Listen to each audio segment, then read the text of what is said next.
Today, we are exploring public transportation system in Lagos. So for somebody like myself that I've been driving in Lagos for the past 5 years, it's been a long time since I used public transportation system.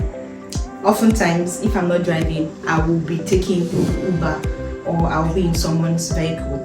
But today, I want to show you what it's like for people who rely on public means of transportation in Lagos. So just stay tuned while I show you the things that will unfold.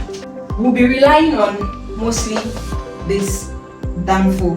So this documentary is actually inspired by this image, although this is an old image of Lagos.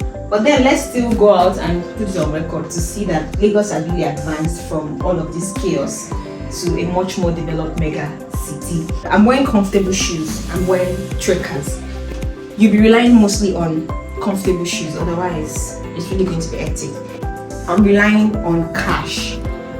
I'll need the cash to fund my BRT card and also make payments to the Danfos. And they were just documenting everything. And stay tuned. Let's get started. In Lagos, it's not a coincidence when you find a disabled person sweeping the bridges in order to make money or beg for alms. They are usually almost on every pedestrian bridge across Lagos. My only concern will be that, is the government compensating them? Are they getting remunerated for this? Because it's a service, and I just hope they really acknowledge that and try to support them financially. Thank God Lagos State still allows people to sell things like drinks or snacks by the roadside, because after the long walk, taking the bridge, going up and down, you definitely need to get hydrated, because one can literally collapse under that amount of stress. But then that's just how Lagos is. If you're not buying maybe a drink on the road, just be sure to take yourself or take a bottle of water along with you. Otherwise, the scorching sun, the stress of finding a bus might weigh you down.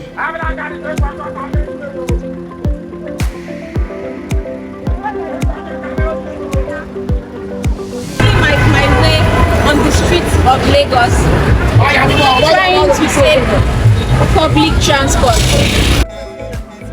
These yellow buses called Danfo are the major means of transportation in Lagos.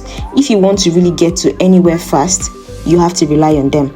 And don't be surprised when you find their bus conductors hanging by the door side all through the journey. These guys do this all through the day without sitting down. I wonder how they survive actually. But I have to do this. I need to document my journey. I'm waiting for a bus and I've been here for the past 10 minutes. I'm finding Oshodi. I'm going to Bola Oshodi Arena. So let's see how that works.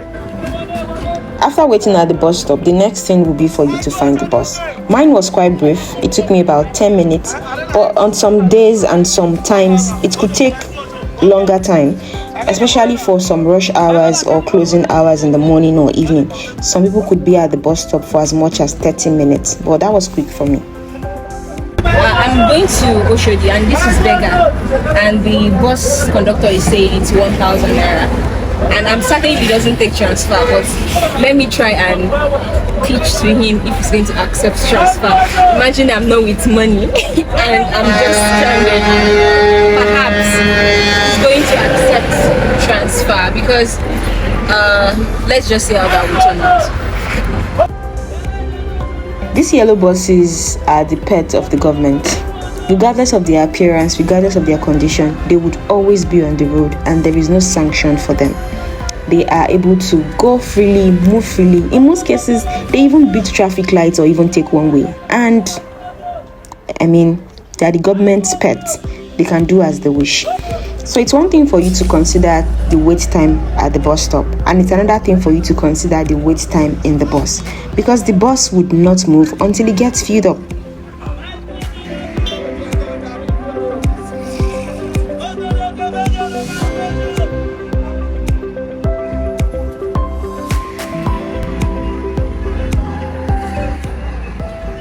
From Danfo buses shouting Ojuelegba, CMS, hold your change, to BRT queues. This tests your patience and faith, right? Because getting around the city called Lagos is a full-blown experience. Even when you're driving your own car, I can tell you for a fact it's a full-blown experience. There is noise, there is chaos, but there is also rhythm.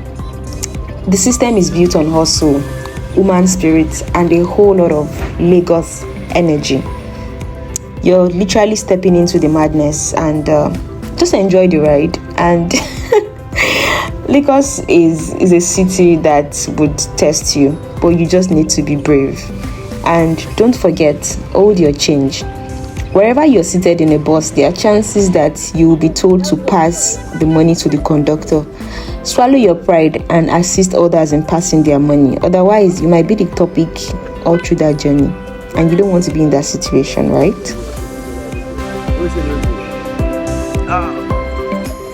The chances that you will not be dropped at the exact place or destination, or even close to where you want to go to in Lagos, is about 90 to 100%. Oftentimes, you would have to trek. That was why I emphasized on comfortable shoes. Now I'm at Oshodi. I'm confused. I don't even know where to go. I intended going to Arena, but where I was dropped is not even close to Arena. So I just have to keep trekking. Now I've decided I need to get back home because I really don't have anything to do at the Arena. So I decided to go to the BRT terminal. Now this is where it can get tricky as well in Lagos. Going to the BRT terminal is not a guarantee that you would find the bus going to your destination, especially in locations like Oshodi where it's quite complicated. There are a lot of terminal 1, terminal 2, terminal 3, terminal 4. On getting to this terminal, I was told the bus going to my destination doesn't take off from that terminal. Another thing you should do is to ask questions. In Lagos, it's important for you to always ask questions from strangers, from conductors, from passengers, from Okadas. You just need to ask questions because it will save you a lot of time in trekking and going back and forth.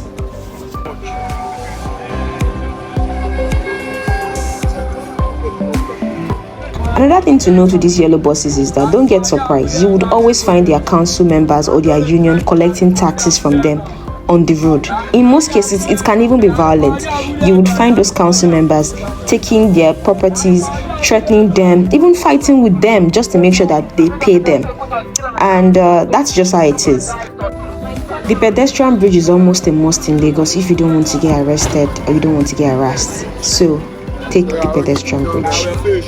The journey has been 100% cash-based.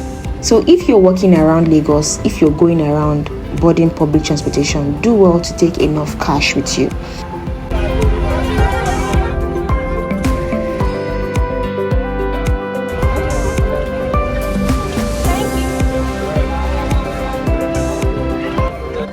Although I didn't get to show most of the other means of transportation available, but bear in mind that there are other means like Keke Napeps, Okadas, BRT buses, and although Keke Napeps is quite, Keke Napeps and Okadas are quite restricted, but you would find them in some places. Another thing to note is that chances are that you would always buy something while you're taking public transportation in Lagos, because traders are out there displaying their wares and trying to attract customers.